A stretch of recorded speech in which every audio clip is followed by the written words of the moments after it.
There is an important question in here, which is, have I healed enough to take this action? The inner protector is going to say, no, no, no, no, no, you haven't done enough healing. We got to go back and do more. But at this point, the question is, are you honestly ready to take some different action? But this is where a lot of people do get stuck. We get stuck in that healing zone. We're endlessly processing the past. My name is Deb Blum, and this is the Whole Soul Way. It's my signature program that I've been teaching for the past 4 years, and I decided to offer the foundation lessons, exercises, and tools for free on YouTube and all of the major podcast channels. Because I truly believe that the world needs more of us, healed, whole, authentic, and awake. And you know what? I don't want to be a barrier to anyone getting the help that they need. And in fact, I really want to be part of the change. Each lesson builds on the last. So if this is your first time here, make sure that you start at the beginning. This is your invitation. Show up, do the work, and join the movement of souls who are committed to creating a better world, one inner transformation at a time. Let's dive in.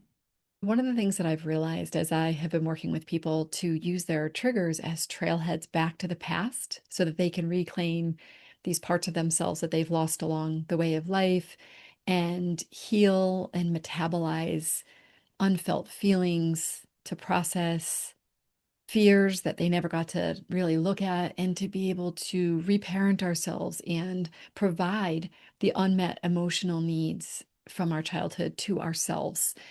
What I have discovered is that oftentimes we can get a little bit stuck. So I want to teach you about the trigger timeline, where we are trying to understand the two faces of fear that can either be what gets us out of old patterns and into new ways of being, or keep us stuck. It really doesn't matter what type of trigger we're talking about here. It could be a full-blown emotional trigger with the whole physiological response. It could be something subtler. Anytime you're at that point, I want you to imagine that you're at a crossroads. The source that we're usually familiar with when we talk about being triggered is the past rising up to be healed, old wounds that are ready to be seen and held and integrated. That's the common thing that we think about when we think about a trigger. But I want to invite you to consider that there's another possibility. What about the part where we're being called to grow? That brings up a tremendous amount of fear. Absolutely, because it's changing the way that we've been. So fear is really loud when it emerges from the past and it's trying to stop us from doing anything that could risk our safety, our survival, the love and approval of other people. But it also can rise up very loudly when we're right at the point of a breakthrough, when we're at the point of maybe doing something brave. So I want you to think about it as your mind desperately trying to hold on to what your soul is guiding you to either release or change or evolve. So what we need to understand is that this analysis is important so that we don't stay stuck in healing forever. Many of you may have heard that when we get triggered by somebody or circumstance, about 80% of our reaction really does come from the past, and only 20% of it is about the present moment. So maybe it's true. Somebody did make a judgment of you, dismiss you, or cross a boundary in some way. That's the 20%. That's the real life, right now stuff that happened. But so much of what we're feeling in our bodies is actually that thing happening, and then it's triggering whatever is in our hippocampus to say, oh yeah, this reminds me of a time in the past when this happened. And it starts to spin us out into old emotions, sensations, and bodily reactions. Let's use judgment as an example. If someone did judge you, it brings up every time that you've been judged in the past, the feelings of what it was like the first time that you got judged or that you perceived you were being judged. It's the fears around it, the ways you judge yourself right now. And it pokes at or touches these wounds. So when you're looking at this diagram here, what you see is the past is on the left side of the timeline, right? This is where we experience all those body sensations. Memories are surfacing for some people. This is where it's touching on inner child wounds, and the protector is trying to protect the inner child and keep her safe. A lot of this is fear, unmet needs, old pain that's stored in our bodies and our nervous systems. This is where the healing work lives. This is where we ask ourselves things like, what did I need back then? What do I need now? How do I regulate my nervous system? What wants to be seen, held, and metabolized by us being there for ourselves and feeling those feelings that maybe were just too scary to feel when we were little? That's this left side of this. And again, I'll just reiterate, this is the stuff that I think most of us think about when it comes to trauma healing. This is what most of us think about when we think about triggers. Some of us are still stuck on that a trigger is the other person, but let's just say you're listening to this because you believe that a trigger is a trailhead back to the past and shows us parts we're ready to heal and metabolize and integrate into wholeness, ways that we're here and ready to face our inner child and reparent her and help her to grow into the emotionally mature and spiritually whole adult that you are now. Let's just say that we all agree with that. Okay. All right. So then we have the right side of the timeline. And the right side of the timeline is really more the future.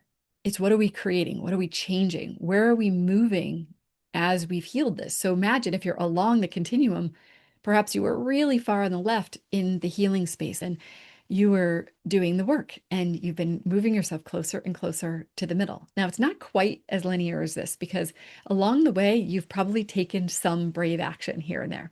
But sometimes what happens is we get to almost like a tipping point where it sort of is healed enough that we start to move into this new space of really showing up differently, showing up from the place of being more integrated, being more whole, feeling more like we're healed from what it is that happened in the past, or at least, again, partially healed. This might be incremental because we know that there's a spiral of healing. So anything that we do doesn't mean that it's not going to come back and present us with a new opportunity, but there might be a point where we start to feel that we want to be brave and we want to do something else. But what can happen is as we're feeling called to that new place, that maybe it's to set a boundary or to interrupt a pattern that is unhealthy, that you don't want to be part of anymore, maybe to speak up in a situation. It's usually showing up in a different way. This is our soul calling us towards something else. Now, I know for me personally, what's happened is that when I'm in that place, it's almost like I have to do it. Like I'm feeling so compelled to do it. But let's just be honest. That brings up a lot of fear because we're interrupting systems that we've been part of. Perhaps our ego, our inner protector, is like, wait a second here. We're not going to rock the boat like that. That's just too scary. You may be healed or healing, but no, no, no, no, no, no. We still remember enough about the past that we're not going to do that.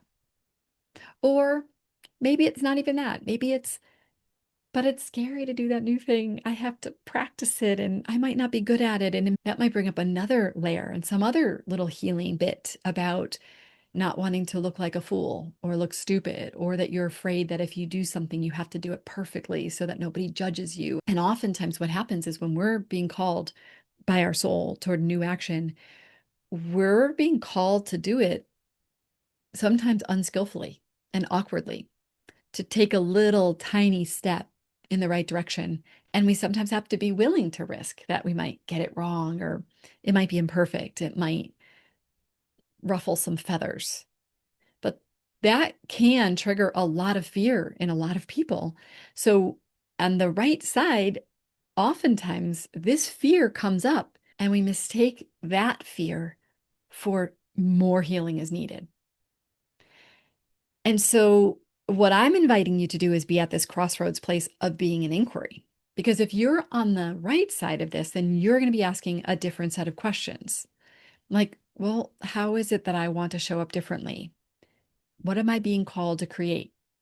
What kind of fear does it bring up in me? Am I willing to face those fears? Am I able to be with the sensations that are in my body right now that are really, really scary and take a breath and still be willing to take that action? There is an important question in here, which is, have I healed enough to take this action? The inner protector is going to say, no, no, no, no, no, no. You haven't done enough healing. We got to go back and do more. But at this point, the question is, are you honestly ready to take some different action? But this is where a lot of people do get stuck. We get stuck in that healing zone. We're endlessly processing the past. In many ways, we're using it almost as a little bit of a protection against having to take this new action, against the soul's call to stand in our power or to show up more authentically. What happens is we keep waiting to feel ready enough, healed enough, to know enough, to be perfect enough before we take brave action. And what I have learned across the board, and this isn't just around personal growth, is that we sometimes have to be ready to take imperfect, awkward, unskillful action on something just to get good at it. That we have to practice things.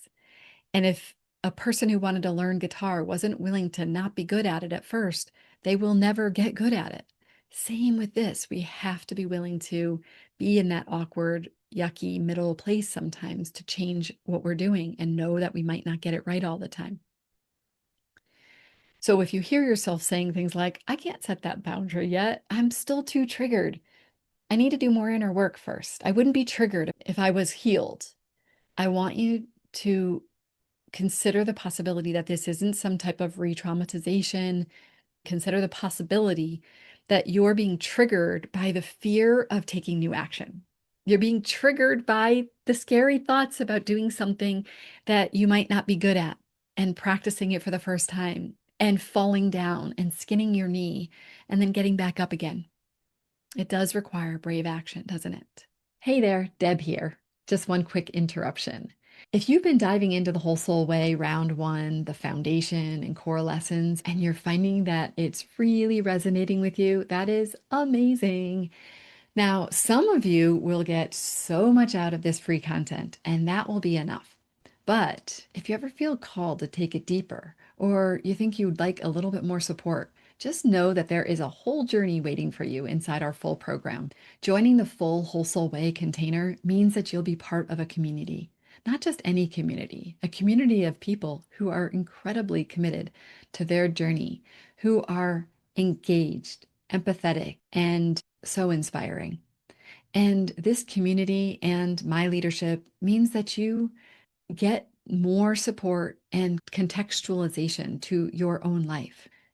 Also, you'll have access to rounds 2 and 3 and future rounds that I create, where we take what you've learned in the foundations and then practice applying it to the nuance of our lives. We experience deeper embodiment of the healing, and it really allows us to step more fully into this way of living. This is really where the deeper transformation unfolds when you have the support you need, community, in a container that's really sacred and safe. So if this is speaking to you, I definitely would say check out the full program and see if and how we could support your growth on an even deeper level.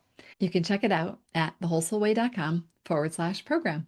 Okay, let's get back to it. We have created a lot of space for people to unskillfully participate in sports and new activities, but I don't feel like we do create a lot of space for people to show up unskillfully, awkwardly, and imperfectly in relationships. There's this sense of if you don't get it right, then you're going to hurt somebody else, or they're going to laugh at you, or you're going to feel humiliated or stupid.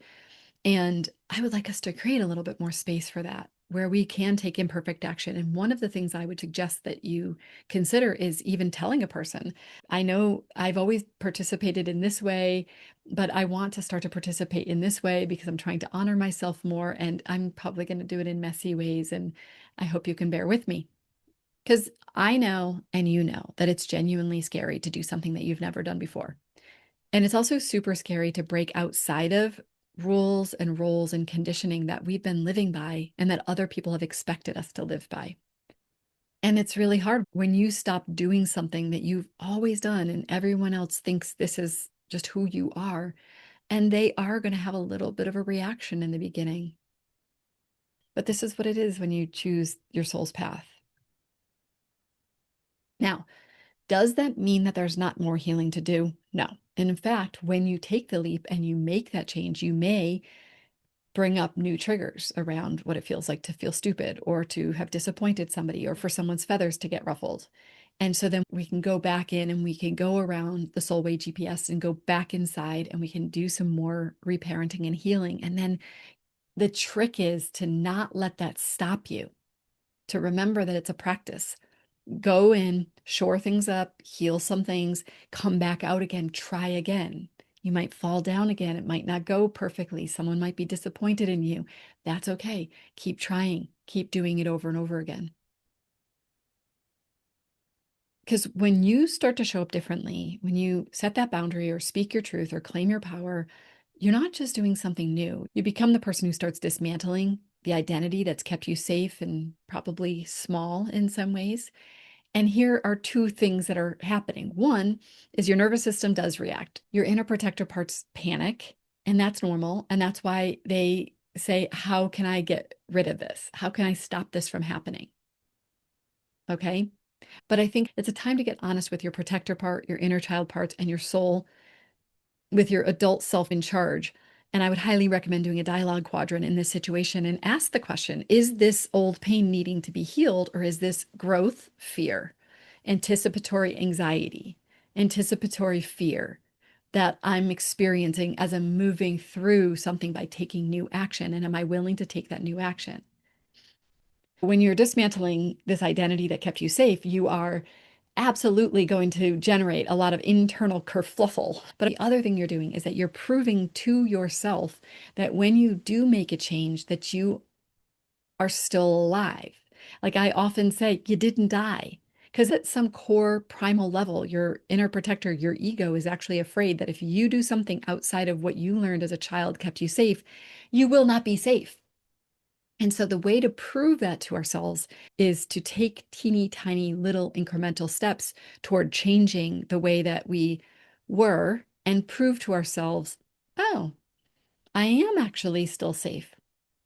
Maybe that person didn't like it, but we're still okay. Or maybe they didn't like it and we're not okay, but I'm okay. And so we start to build that muscle, and then each incremental change gets a little bit easier over time. I want to tell you about an example of somebody that I knew. Imagine this woman, she's pretty much curled up in a ball, shaking with anxiety, believing that she needs to cancel this important conversation because she's just too triggered. Her nervous system is screaming out. She needs to stop. She needs to go regulate herself. She needs to do more healing before she can even face this situation anymore. But here's what ended up was really happening. Her soul was calling her to stand in her power in a toxic situation. Her ego was terrified because standing in her power meant that she was going to have to do something she's never done before. She was going to have to refuse to tiptoe and people please and accommodate her way through this situation. She was going to have to break every single rule about being nice and accommodating that she had been conditioned to follow. So you can imagine that this was quite terrifying for a part of her.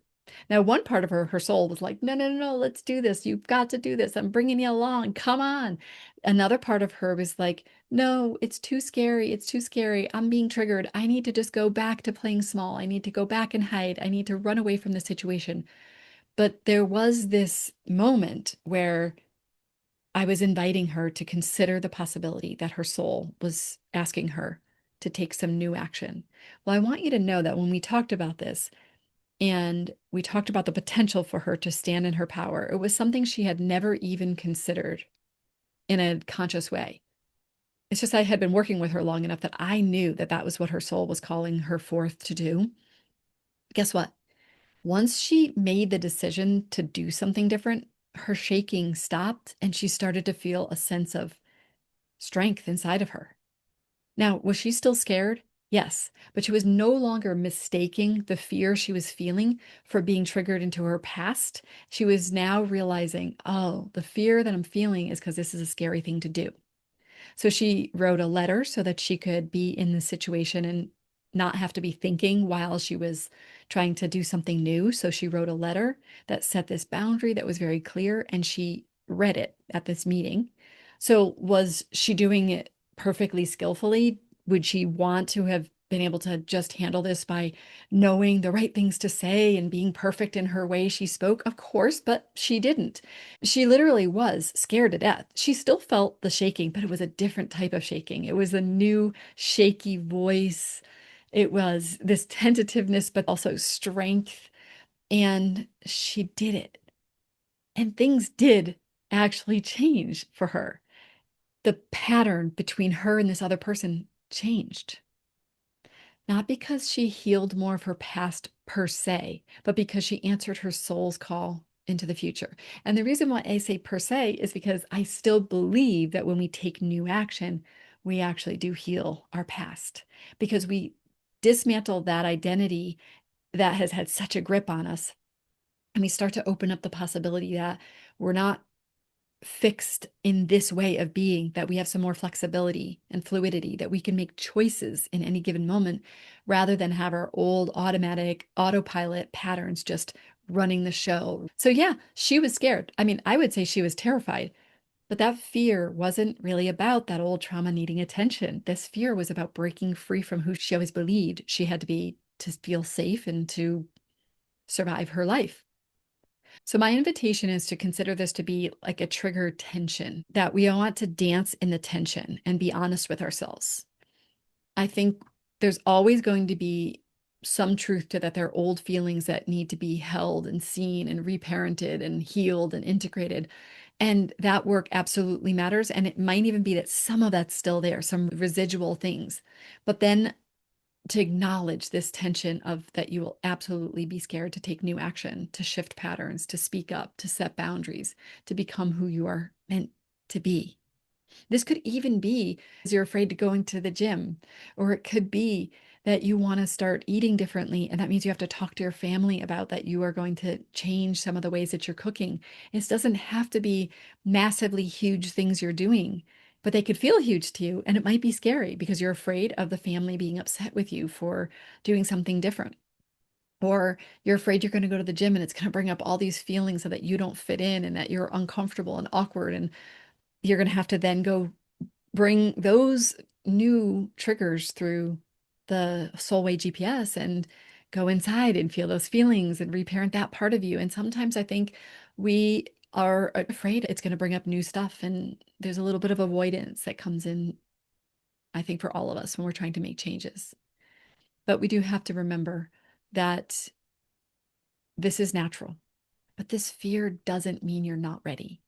It means you're really on the edge of a breakthrough. So if you're safe, you might just be scared. And scared is exactly how transformation feels. So don't let your inner protector trick you. The protector will almost always pull you back to the familiar, to the comfort areas, and away from any unfamiliar territory of growth. That's just what her job is. The protector will convince you to stay in perpetual healing mode, convinced you need just a little more work before you're ready. And then when something happens, like either how you feel or how someone else feels, the protector is going to be like, see, you're having a reaction. Or look, they're having a reaction. Oh, we must not be ready. But now we know that that reaction might not be about the past. We're on to her, that trickster little ego of ours. And sometimes we have to say to her, honey, I hear you. I know you're scared. I'm scared to do this new thing too. I'm an adult and I'm scared to do this new thing. So we're going to do this together. Okay. We've done a lot of healing. I feel really confident that we can take some new action here. And I also honor and acknowledge that you're scared. I do. I hear you. And it is uncomfortable. And you are perfectly within your rights to feel afraid. You are. You're afraid of the new us. You're afraid that something's going to happen and we're going to get hurt. And you're trying to protect me. And I thank you so much for trying to protect me. I get it. But we're going to take some new action and we're going to do it together. Let's go.